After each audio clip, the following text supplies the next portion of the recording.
Hello, हाय, good evening. मैं संध्या मिश्रा आपका स्वागत करती हूँ आपके अपने यूट्यूब चैनल सुमित चौधरी पर। तो साथियों, जैसा कि हम अपना डीएलएड का जो सिलेबस कंप्लीट कर रहे हैं संस्कृत का, उसको हम बढ़िया तरीके से करेंगे और देख रहे हैं। आज मैं आपके साथ जो डिस्कस करने जा रही हूँ वो चैप्टर 7 है, जिसमें थोड़ा बहुत पूछ लिया जाता है कि वीडियो क्लिप के बारे में क्या होती है, उसके माध्यम से कैसे बच्चों को हम सिखाते हैं संस्कृत में, और श्रव्य दृश्य सामग्री इसमें भी थोड़ा बहुत देख लेंगे कि क्या पूछा जाता है। जो भी चीज़ें इसमें इंपॉर्टेंट हैं आपके एग्ज़ाम को लेकर, जो भी पूछी जाती हैं, सिर्फ वही आपको यहाँ पे मिलेगा। आपको जो यहाँ पे पीडीएफ में प्रोवाइड कराया जाएगा वो बढ़िया तरीके से कंप्लीट ही करना है, क्योंकि एग्ज़ाम के पॉइंट ऑफ व्यू से बहुत ज़्यादा इंपॉर्टेंट है। तो साथियों, शुरू करते हैं आज की अपनी क्लास।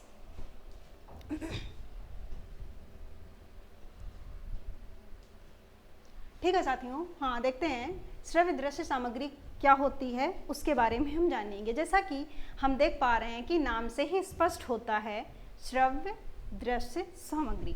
श्रव्य मतलब सुनना होता है, दृश्य मतलब जो देख भी पाएँ, उसके बारे में हम बात करते हैं। जिस शिक्षण सामग्री को देखा, जैसा कि मैंने बताया, देखा जा सके और सुना जा सके, उसे श्रव्य दृश्य सामग्री कहते हैं। जैसे क्या होता है, चलचित्र, टेलीविज़न, कंप्यूटर, ये सब क्या हैं, देखते भी हैं इसमें और हमें सुनाई भी देता है, तो इसे कहते हैं श्रव्य दृश्य सामग्री। इसके उद्देश्य देख लेते हैं क्या होता है। पढ़ाई को रोचक और आकर्षण, सही बात है, जब इसके माध्यम से बच्चों को कुछ भी दिखाया जाता है, पढ़ाया जाता है, तो वो एक इमेज क्रिएट हो जाती है उनके दिमाग में और बेहतर तरीके से वो सीख पाते हैं। फिर अगला पॉइंट है कठिन विषयों को आसान। हाँ सही बात है, जो चीज़ें नहीं समझ में बच्चों को आती हैं, नहीं समझ पा रहे होते हैं, उन्हें यहाँ पर आसान बनाया जा सकता है। अगला है छात्रों की समझ और याददाश्त को बढ़ाना, क्योंकि सही बात है, जब कोई सीन देख लो, एज अ मूवी टाइप से देख लो या कुछ ऐसा, या सुन लो, तो वो लॉन्ग टर्म के लिए मेमोरी में आ जाती हैं चीज़ें। श्रवण और दृष्टि दोनों इंद्रियों से सीखने में मदद मिलती है। दोनों इंद्रियां काम करती हैं, सुन भी रहे हैं, देख भी रहे हैं, समझ भी रहे हैं, सब साथ साथ करते हैं। महत्व भी देख लेते हैं, जो उद्देश्य कुछ पॉइंट इसमें भी लिख देंगे आप, तो डीएलएड में आपको फुल मार्क्स मिलते हैं। कोई ये नहीं है कि बिल्कुल एग्जैक्ट जो ये पॉइंट है इसमें भी लिख सकते हैं। बच्चों की ध्यान केंद्रित करने की क्षमता बढ़ती है, सही बात है, बच्चों की जो कंसंट्रेशन पावर है वो इम्प्रूव होती है। पढ़ाई उबाऊ नहीं लगती है, समझने में आसानी होती है, सीखने की प्रक्रिया तेज और प्रभावी होती है, मतलब बच्चे आसानी से सीख लेते हैं और रुचिकर तरीके से पढ़ते हैं, उन्हें बोरियत नहीं होती है। आगे शिक्षक प्रशिक्षुओं के लिए गेम जैसे वीडियो क्लिप, ऑडियो क्लिप का क्या अर्थ होता है, उसके बारे में बताया गया है। ऐसी डिजिटल सामग्री जो खेल की तरह इंटरेक्टिव होती है और जिससे शिक्षक प्रशिक्षण सीखते हुए आनंद भी ले सकें। इसमें वीडियो या ऑडियो क्लिप के जरिए प्रश्नोत्तरी, रोल प्ले, एनिमेशन आदि शामिल होते हैं, जब इसके माध्यम से जो है शिक्षण को बहुत इंटरेस्टिंग बनाया जा सकता है। महत्व क्या होता है देख लेते हैं। प्रशिक्षण रोचक और भागीदारीपूर्ण बनता है, सही बात है, रोचक है मतलब है बढ़िया इंटरेस्टिंग हो जाता है, मज़े से पढ़ते हैं। कठिन अवधारणाएं आसानी से समझ में आती हैं, जो कठिन चीज़ें हैं वो बढ़िया तरीके से इसके माध्यम से समझ जाते हैं हम।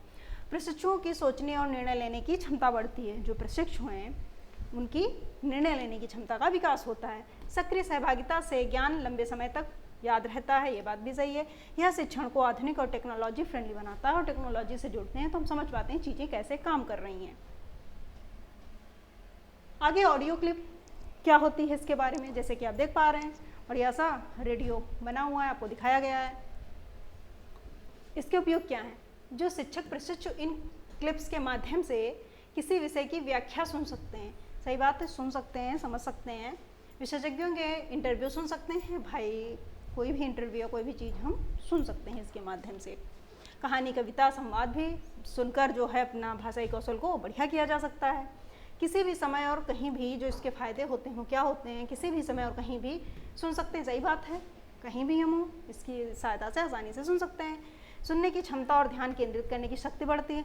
सुनने की क्षमता का भी, जब हम सुनते हैं कोई चीज़ तो क्या होता है, ध्यान, सुनने का मतलब लिसनिंग में ही ये आ जाता है कि अब ध्यानपूर्वक सुनना लिसनिंग होता है। और हर्ड और हियरिंग की जो बात करते हैं, तो ऐसे जो भी नॉइज़ हमारे अराउंड होती हैं, जो भी जा रही होती है हमारे कान में, वो लिसनिंग नहीं होता है, वो हियरिंग होता है। दृष्टिबाधित लोगों के लिए भी उपयोगी, सही बात, जो देख नहीं सकता लेकिन सुन तो सकता है। मोबाइल, रेडियो, लैपटॉप सभी आसानी से चलाया जा सकता है। सारे पॉइंट जो हैं आपको बस देख लेने हैं, बहुत ज़्यादा इसमें उलझना नहीं है। चैप्टर में था तो छोटा छोटा जो इंपॉर्टेंट है वो ले आए हैं, एक बार देख लेंगे, अपने हिसाब से लिख सकते हैं, सेम सेम लिखने की ज़रूरत नहीं है। वीडियो क्लिप वह सामग्री है जिससे दृश्य और श्रव्य दोनों में सहायता मिलती है। इसके उपयोग क्या है? किसी टॉपिक को एनिमेशन या रियल सिचुएशन के जरिए समझाना, जो भी है इसके माध्यम से हम रियल सिचुएशन को दिखा सकते हैं। रियल क्लासरूम सीन दिखाकर प्रशिक्षण दे सकते हैं। जो शिक्षण कौशल, भाषा प्रयोग और बॉडी लैंग्वेज क्या है, इन सब का अभ्यास कराना। देखने और सुनने दोनों से बेहतर समझ हो आती है। जब देख भी रहे हैं, सुन भी रहे हैं, उबाऊ विषय भी रोचक लगने लगता है। जैसे मीना की कहानियाँ, ये सारी चीज़ें जो हैं दिखाई जाती थी बच्चों को। व्यवहारिक ज्ञान मिलता है। दृश्य प्रभाव से याद रखने की शक्ति बढ़ती। जब कोई चीज़ हम देख लेते हैं तो फिर वो क्या कहते हैं, लॉन्ग टर्म के हमारे मन में चली जाती है, फिर वो भूलते नहीं हैं हम। संस्कृत शिक्षण में उच्चारण अभ्यास की विधियाँ ये पूछी गई हैं साथियों। ये क्वेश्चन पूछा गया है, तो ये आपको बहुत अच्छे तरीके से करना है। इंपॉर्टेंट क्वेश्चन है, ये पूछा गया है, ये इंपॉर्टेंट की लिस्ट में डाल लीजिएगा। इसको आपको पढ़ के जाना है एग्जाम में। कौन कौन सी ये विधियाँ हैं? कोई 2-3 आपको पढ़ के जानी है। पूर्ण विधि होती है। पूरा वाक्य एक साथ बोलने का अभ्यास कराया जाता है। पहले शिक्षक बोलते हैं, फिर पूरा वाक्य बच्चे दोहराते हैं।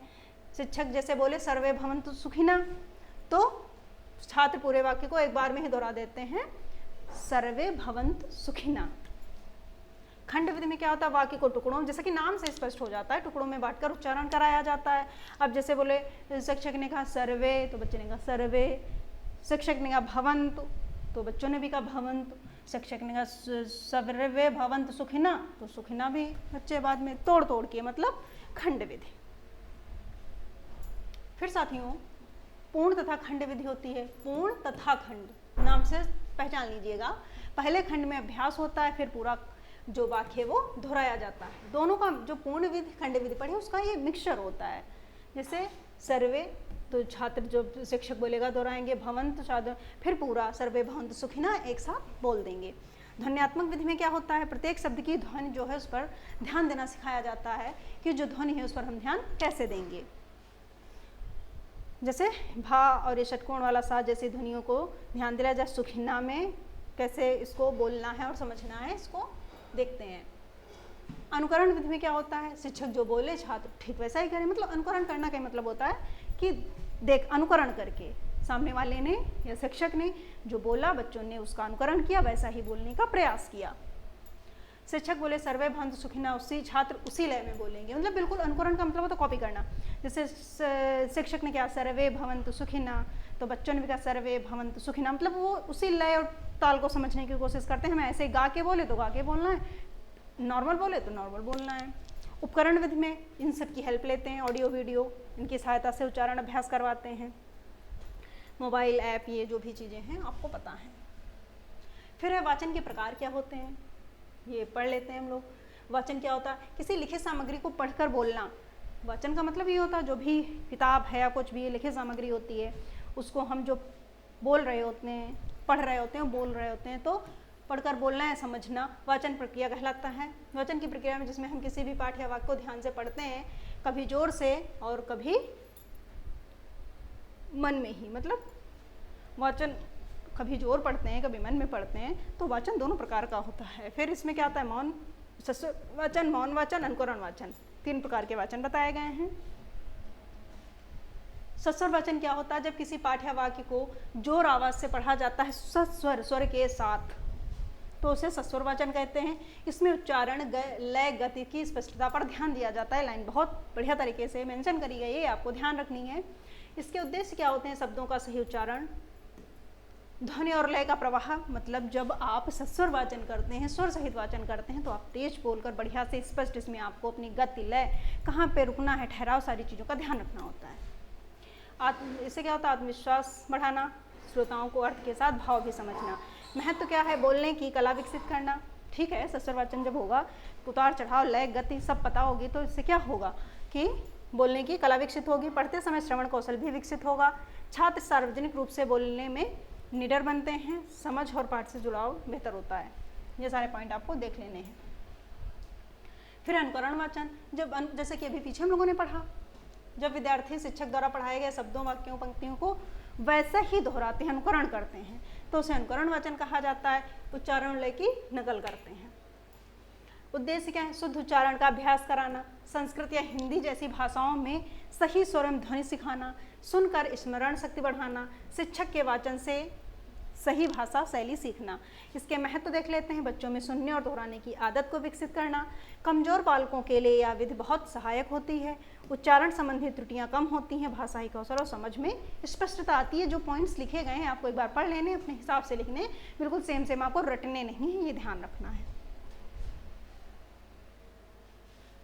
खेल प्रविधि क्या होती है? जब शिक्षण को रोचक और प्रभावी बनाने के लिए खेल के माध्यम से बच्चों को पढ़ाया जाता है तो उसे खेल प्रविधि कहा जाता है। खेल खेल में बच्चे पूरी तरह से रुचिकर तरीके से सीखते हैं, बोर नहीं होते हैं। रुचि भागीदारी समझ बढ़ाई जाती है। इसकी विशेषताएं क्या होती हैं देख लीजिएगा, इंपॉर्टेंट होती हैं। बच्चे सीखते हैं खेल खेल में। प्रतियोगिता और टीम वर्क की भावना का विकास होता है। जब जो खेल है उससे टीम वर्क, साथ में कैसे सहभागिता होती है, उसका जो विकास होता है। जटिल विषय भी आसान और मज़ेदार लगते हैं। बच्चे सक्रिय रूप से भाग लेते हैं। सही बात है, जब बच्चे साथ में खेल खेल के माध्यम से सीखते हैं तो उनमें सक्रिय रूप से भाग लेते हैं और मज़ेदार तरीके से सीखते हैं। जैसे गणित में गिनती का खेल, भाषा में शब्द बनाओ प्रतियोगिता, जैसे शिक्षक हैं जो बता दिया कि ये अक्षर इनसे कोई शब्द बनाओ, तो बच्चे बढ़िया तरीके से सीखते हैं। पर्यावरण में पात्रों की भूमिका और प्रश्नोत्तरी के माध्यम से सीखते हैं। शब्द कार्ड या फ्लैश कार्ड इसको बोला जाता है। शब्द कार्ड और फ्लैश कार्ड दोनों ही शिक्षण सामग्री हैं जो बच्चों को भाषा, गणित या अन्य विषय को रोचक ढंग से सिखाने के लिए उपयोग, ये भी मतलब एक हेल्प करता है कि हमें फ्लैश कार्ड के माध्यम से बच्चों को कैसे सिखाना है। ऐसे कार्ड होते हैं जिन पर केवल एक शब्द लिखा होता है। बच्चों को शब्दों की पहचान, उच्चारण और वर्तनी सिखाने में मदद करता है। तो फ्लैश कार्ड होता है उसके एक तरफ लिखा होता है और दूसरी तरफ बच्चे जो है वो अंकों को मिलाकर या कोई शब्द बनाकर पीछे लिखते हैं। बिल्ली से कुछ भी, कोई भी शब्द दे दिया जाता है बच्चों को। फ्लैश कार्ड पर चित्र, शब्द या प्रश्न लिखा होता है, या तो कोई चित्र बना दिया जाता है, कोई शब्द लिखा होता है, प्रश्न, जो रुचि और त्वरित प्रक्रिया जो है को बढ़ाता है। एक कार्ड पर सेब का चित्र है और नीचे लिखना होता है सेब। जैसे क्या होता है, कार्ड होता है तो इसमें अब बच्चे ने देख लिया अगर चित्र बना है तो फिर उसको लिखना होता है उसके कार्ड के पीछे कि लिख दो ये जो तुमने देखा ये क्या है, इसको लिख दो सेब। ये साथियों जो इसमें टेबल दी गई आप लोग देख लीजिएगा। ठीक है, आपकी क्लास में जो इस चैप्टर में था वो इतना ही था, बहुत ज़्यादा कंटेंट नहीं था, सिर्फ उतना ही है जितना आपके एग्ज़ाम के हिसाब से इम्पॉर्टेंट है। बहुत ज़्यादा चीज़ें इसमें नहीं हैं, तो साथियों इतना ज़रूर कर लीजिएगा। और जो पॉइंट्स लिखेंगे सेम सेम रटने की कोई ज़रूरत नहीं है, बस जो चीज़ें वो समझ लीजिएगा। ठीक है, थैंक यू।